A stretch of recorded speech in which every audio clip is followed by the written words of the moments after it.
Hello friends, मेरा नाम है प्रतीक जैन और आज हम लोग टाइम कॉम्प्लेक्सिटी पे आगे बात करेंगे।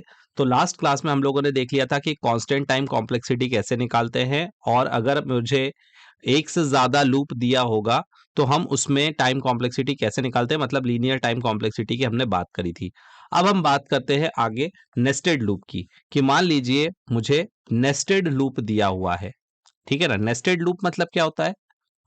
नेस्टेड लूप मतलब ये होता है कि एक लूप के अंदर दूसरा लूप अगर मुझे दिया हुआ है तो फिर मैं टाइम कॉम्प्लेक्सिटी कैसे निकालूंगा। फॉर एग्जांपल, जैसे कि मान लीजिए कि अ, मुझे यहाँ पर कुछ स्टेटमेंट दिए हुए हैं, जैसे कि इंट ए बी सी आई जे। मान लो ये मेरे पास कुछ वेरिएबल्स है। ठीक है। और फिर मैं कुछ ऑपरेशन परफॉर्म कर रहा हूं कि ए इक्वल टू बी प्लस सी, और फिर मैं यहाँ पर एक लूप लगा देता हूं for i is equals to zero, i less than equal to n. कोई भी मैं एक वेरिएबल ले लेता हूं एन। ठीक है। एन और एम कोई वेरिएबल ले लेता हूं मैं एन और एम। ठीक है। तो I less than equal to N, I plus plus, और फिर मैं यहां पर ले लेता हूं for J equal to one से लेकर J less than equal to, यहां पर भी मैं एन ही ले लेता हूं अभी ताकि आप कंफ्यूजन ना हो, और फिर जे प्लस प्लस। और फिर मैं यहाँ पर मान लो कि कोई ऑपरेशन परफॉर्म कर रहा हूं जैसे कि ए प्लस प्लस और बी प्लस प्लस। ठीक है। और यहाँ पर मेरा इनर लूप खत्म और ये मेरा आउटर लूप खत्म। अब टाइम कॉम्प्लेक्सिटी को कैसे निकालते हैं? टाइम कॉम्प्लेक्सिटी को निकालने के लिए हम सबसे पहले कुछ अजम्पशन करते हैं। कुछ अजम्पशन कर लेते हैं। अजम्पशन क्यों करते हैं? क्योंकि मुझे नहीं पता कि मेरे कंप्यूटर पर ये ऑपरेशन एग्जीक्यूट होने में कितना टाइम लेगा और आपके कंप्यूटर पर ये ऑपरेशन होने में कितना टाइम लेगा। तो हम कुछ अजम्पशन कर लेते हैं कि मान लो वेरिएबल बनाना, अर्थमेटिक और लॉजिकल ऑपरेशन जो है वो सब कांस्टेंट टाइम लेंगे। तो हमने कुछ अजम्पशन कर लेते हैं, है ना।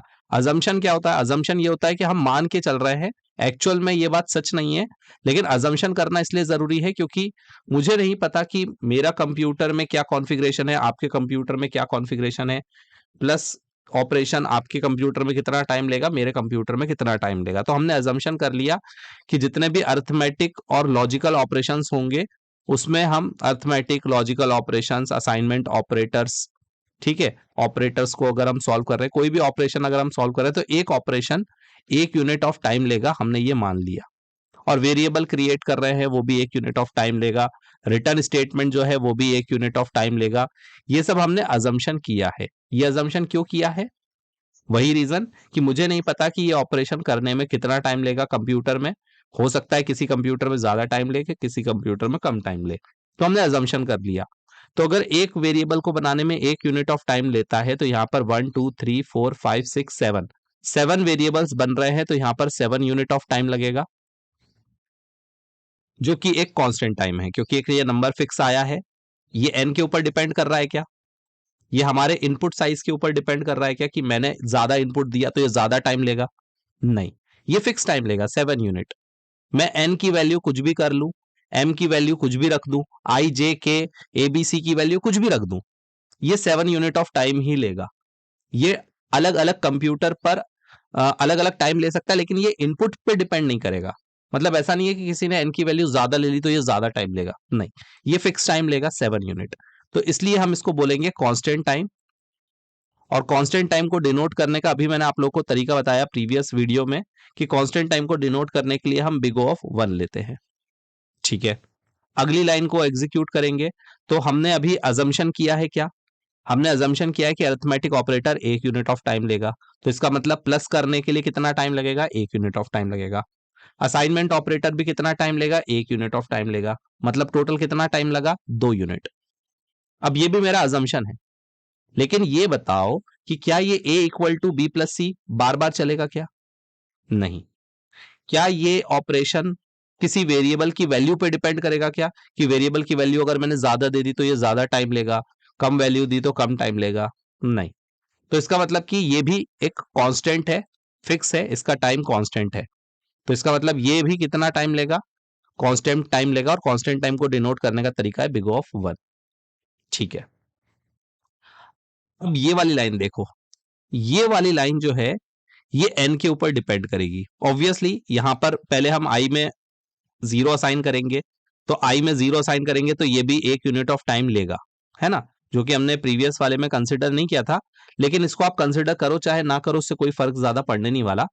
तो अगर मैं इसको कंसिडर कर भी लूं कि सबसे पहले हमारा i में 0 असाइन होगा, मतलब वो 1 यूनिट ऑफ टाइम लेगा, फिर हम कंपैरिजन करेंगे कि i लेस देन n है कि नहीं, तो 2 यूनिट ऑफ टाइम लेगा, और i प्लस प्लस अगर हम करते तो 3 यूनिट ऑफ टाइम लेगा। ठीक है, लेकिन क्या ये इक्वेशन 3 यूनिट ऑफ टाइम ही लेगी? नहीं, ये इक्वेशन 3 यूनिट ऑफ टाइम नहीं लेगी, ये डिपेंड करती है n की वैल्यू के ऊपर। n की वैल्यू में जैसे जैसे बढ़ाते जाऊंगा ये लूप उतनी ज्यादा बार चलेगा। अगर n की वैल्यू 1 होगी तो एक बार चलेगा, अगर n की वैल्यू 2 होगी तो 2 बार चलेगा, मतलब 0 से 1। अगर n की वैल्यू 2 होगी तो 3 बार चलेगा, n की वैल्यू 10 होगी तो 11 बार चलेगा। मतलब जैसे जैसे मैं n की वैल्यू बढ़ाऊंगा ये और ज्यादा बार चलेगी। तो अगर मैंने कहा कि ये n की वैल्यू अगर 10 है तो ये कितनी बार चलेगी? 0 से n मतलब 11 टाइम। ठीक है, अच्छा i इक्वल टू 0 तो सिर्फ एक ही बार चलेगा, बार बार क्या चलेगा? कंडीशन और इंक्रीमेंट। तो ये मैं बोल सकता हूं कि अभी मैं थोड़ी देर के लिए i इक्वल टू 0 को नेग्लेक्ट कर देता हूं, क्योंकि बार ये i इक्वल टू 0 सिर्फ एक ही बार चलेगा, बार बार ये दोनों कंडीशन चलेगी i प्लस प्लस और कंपैरिजन। तो अभी के लिए मैं उसको नेग्लेक्ट मानते हुए चल रहा हूं, क्योंकि वही बात है कि अगर मैं 1,01,000 बोलूं तो 1,01,000 में सबसे मेन क्या है? 1,00,000 रुपए।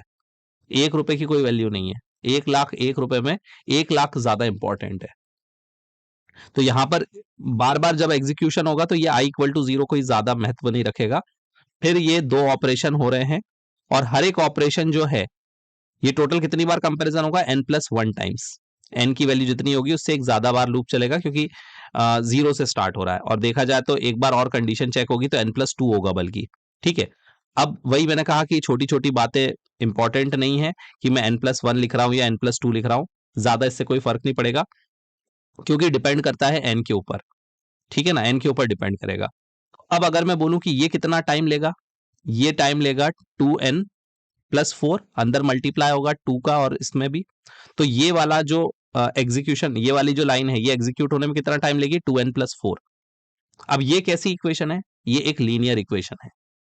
अब इसको सोचो कि n की वैल्यू अगर यहां पे मैं 10 रखूंगा, 10 रखूंगा, तो ये लाइन कितना टाइम लेगी? 20+4 24। अगर मैं n की वैल्यू को 20 कर दूंगा तो ये कितना टाइम लेगा? 20 इंटू 2 40, 40+4 44। मतलब n की वैल्यू को मैं जैसे जैसे बढ़ाते जाऊंगा इसका एग्जीक्यूशन टाइम बढ़ता जाएगा, मतलब ये n की वैल्यू पे डिपेंड कर रहा है, तो ये कांस्टेंट नहीं है, है ना।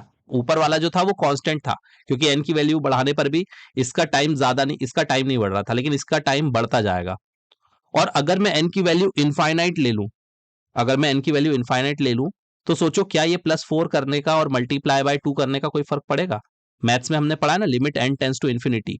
तो अगर मैं कह रहा हूं कि अगर मैं limit n tends to infinity के लिए अगर मैं सॉल्व करूं, तो फिर ये सारी बातें तो बहुत छोटी हो जाएंगी।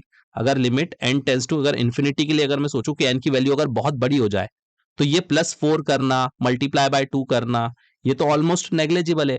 तो जब भी हम टाइम कॉम्प्लेक्सिटी मेजर करते हैं तो हम ये मानते हुए चलते हैं कि n की वैल्यू बहुत बड़ी है, और अगर n की वैल्यू अगर बहुत बड़ी है तो ये +4 करना, मल्टीप्लाई बाय 2 करना, ये कोई ज्यादा इंपॉर्टेंट रोल प्ले नहीं करता है।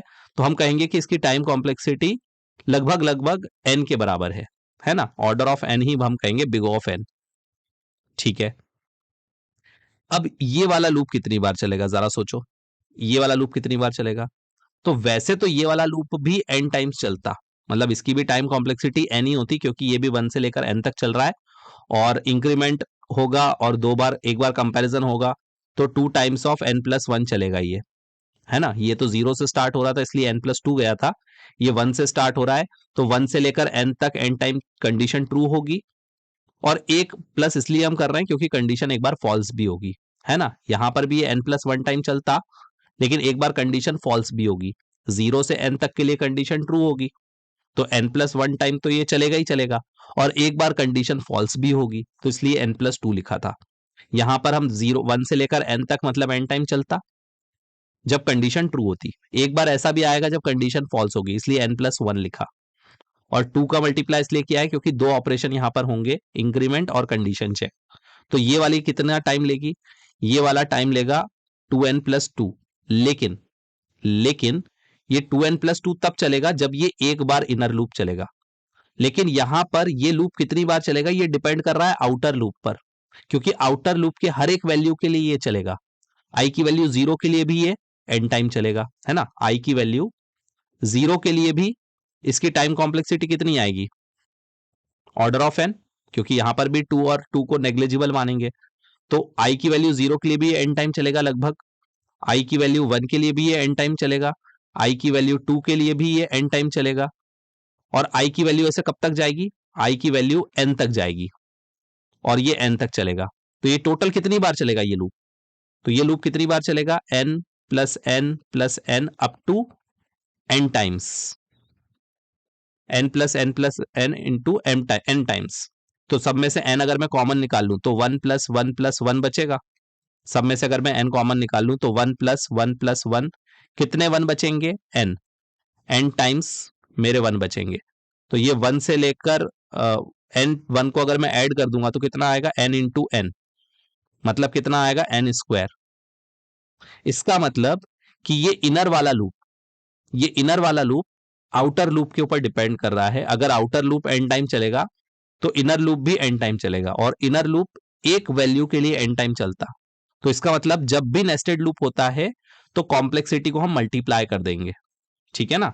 जब भी हमारा जो नेस्टेड लूप होगा, जब भी हमारा नेस्टेड लूप होगा तो हम इन दोनों की टाइम कॉम्प्लेक्सिटी को मल्टीप्लाई कर देंगे, ये और ये दोनों मल्टीप्लाई हो जाएंगे। तो ये दोनों मल्टीप्लाई होके कितना आ जाएगा? Order of n square.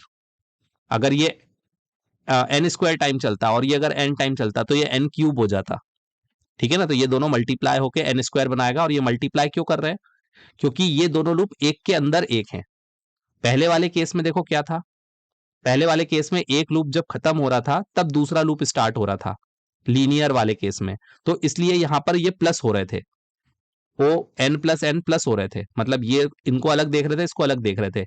लेकिन यहां पर ऐसा नहीं है, यहां पर ऐसा नहीं है, यहां पर ये दोनों एक दूसरे के अंदर है, एक दूसरे के ऊपर डिपेंड कर रहे हैं। मतलब इनर लूप जो है वो डिपेंड कर रहा है कि आउटर लूप कितनी बार चलेगा, तो ये दोनों मल्टीप्लाई होंगे।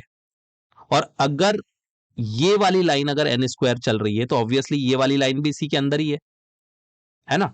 अगर जे वाली लाइन जो है n स्क्वायर बार चल रही है तो ये भी तो n स्क्वायर बार ही चलेगा, है कि नहीं। तो इसलिए इस पूरे लूप की टाइम कॉम्प्लेक्सिटी हो जाएगी बिग ऑफ n स्क्वायर। ये जो हमने टाइम कॉम्प्लेक्सिटी निकाली है इसकी टाइम कॉम्प्लेक्सिटी हो जाएगी n स्क्वायर। अब देखो पहला वाला जो कोड लिखा है उसकी टाइम कॉम्प्लेक्सिटी है कांस्टेंट, मतलब 1, और बाद वाले की टाइम कॉम्प्लेक्सिटी है n स्क्वायर। और मैंने क्या कहा? मैंने ये कहा कि हम पूरे प्रोग्राम की टाइम कॉम्प्लेक्सिटी को कैसे निकालते हैं? पूरे प्रोग्राम की टाइम कॉम्प्लेक्सिटी में से जो मैक्सिमम है ना उसको कंसिडर करते हैं। तो मुझे टाइम कॉम्प्लेक्सिटी बिग ऑफ 1 भी मिली, मुझे time complexity big of n square भी मिली। तो इन दोनों में से जो बड़ा है ना उसको कंसिडर करेंगे। तो कौन सा वाला वैल्यू बड़ी है? n स्क्वायर, क्योंकि ये तो 1 ही रहेगा। तो n स्क्वायर इसकी टाइम कॉम्प्लेक्सिटी होगी, ठीक है। अगर इसमें अभी भी डाउट रहा हो किसी को तो कमेंट सेक्शन में पूछ लेना, मुझे लगता नहीं है कि डाउट रहना चाहिए।